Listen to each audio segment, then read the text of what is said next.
Cerita apa hari ini? Apa aja? Apa-apa diceritain. Malam yang singkat. Saat ini aku berperan sebagai panitia kegiatan seni di sekolahku. Baru pertama kalinya aku ditawarkan oleh kakak kelas untuk menjadi anggotanya. Jujur saja aku kecewa saat ditawarkan. Bukan karena menjadi bawahannya. Hanya saja aku tidak punya sama sekali jiwa sosial yang rela bercengkrama secara kelompok. Ini kesempatan buat kamu loh. Kapan lagi kamu bisa satu divisi sama ketua OSIS? Popularitasmu pasti naik karena sudah ngobrol sama dia. Ajak Kak Nia kepadaku. Caranya mengajak seolah aku memang tidak dikenal oleh siapapun di sekolah ini. Ya, aku juga tidak bisa mengelaknya, karena itu memang benar. Selama proses pra-acara, aku selalu mengikuti kemanapun Kak Nia pergi seperti anak itik yang mengikuti induknya. Aku tak kenal satupun orang dalam kepanitiaan ini. Jika dia berkomentar soal tingkahku, tinggal ku jawab saja. Kan Kak Nia yang ngajak. Setelah itu, pasti dia mengangguk setuju. 1 jam sebelum acara berlangsung, divisiku menyiapkan meja konsumsi dan tentu saja semua yang terkait konsumsi. Aku masih heran, kenapa Kak Nia malah mengajakku yang kerjanya lelet. Ya, aku tahu. Aku dan dia memang sudah mengenal semenjak SD. Dan dia yang selalu mengajakku untuk aktif di kegiatan apapun di sekolah. Siska, kamu nata minuman ini ya. Gampang kok. Kamu cuma harus seduh kopi yang sudah ada di gelas-gelas ini. Oke kak, jawabku. Semuanya berjalan normal. Hingga aku tak sengaja menyikut gelas yang berisi air di sebelahku. Aku sontak terkejut dong. Tubuh dan otakku sungguh tidak sinkron.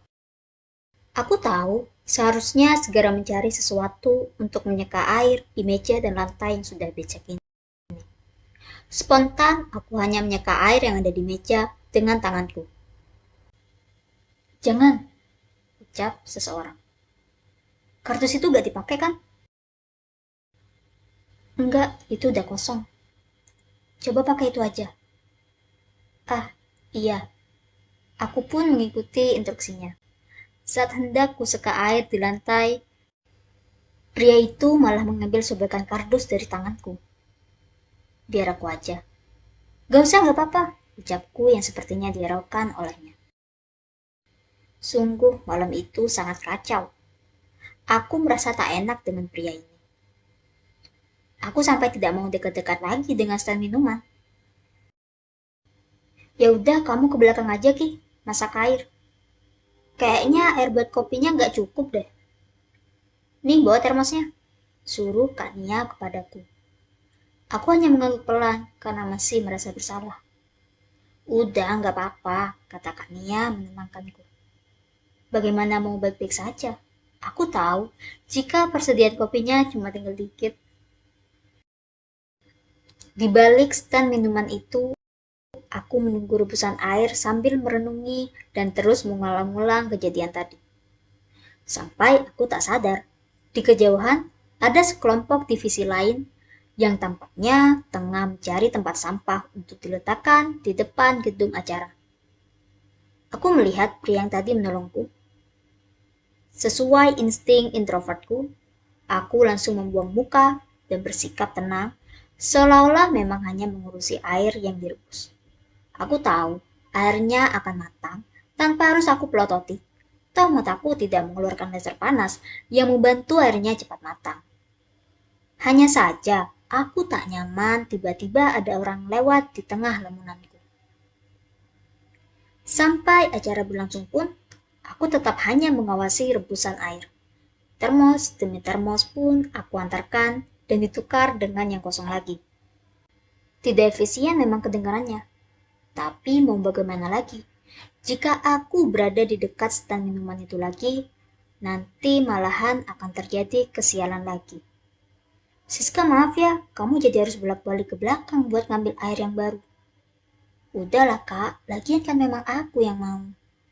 Setelah aku pergi lagi menuju belakang stand, Di sana ada pria yang menolongku tadi sedang mengotak-atik lampu tumbler yang sepertinya rusak terinjak tamu-tamu yang datang. Sial, kenapa ada orang di situ? Batinku. Karena itu, aku menggunakan jurus tidak peduli keadaan sekitar. Aku membuka panci untuk mengecek rebusan air. Gak capek bolak-balik, tanya pria itu sambil tersenyum ke arahku. Enggak, kebut aja. Jawabku ketus tak peduli. Setelah itu, aku pergi meninggalkannya bersama panci yang sedang merebus air itu. Waktu terkesan sangat cepat. Bahkan aku tidak merasakan acara yang sebenarnya cukup meriah karena terlalu setia merebus air di belakang stand konsumsi. Acara pun selesai. Kami para panitia segera membereskan tempat sesuai divisi masing-masing. Kemudian berlanjut duduk melingkar di dalam gedung acara berlangsung tadi untuk sekedar saling memberi kesan dan pesan. Pukul 10 malam aku baru sampai di rumah. Kulemparkan tubuhku ke atas kasur. Sialnya, aku mengingat lagi kejadian tadi. Aku baru menyadari sesuatu. Rupanya aku belum berterima kasih kepada pria itu. Bodoh. Jika aku bayangkan lagi, bagaimana peristiwa tadi berjalan, itu seperti adegan-adegan di dalam drama televisi yang ditulis oleh seorang penulis naskah. Telingaku tiba-tiba panas. Ada apa denganku? Tanpa aku sadari juga, jantungku berdegup berbeda dari sebelumnya. Aku malu, tapi juga senang. Bahkan aku tidak tahu siapa nama pria itu. Tunggu, sepertinya aku tahu namanya. Baru-baru ini teman-temanku bergosip tentangnya. Sakti? Iya, aku ingat sekarang namanya. Namanya Sakti. Dan dia sepertinya sudah memiliki kekasih.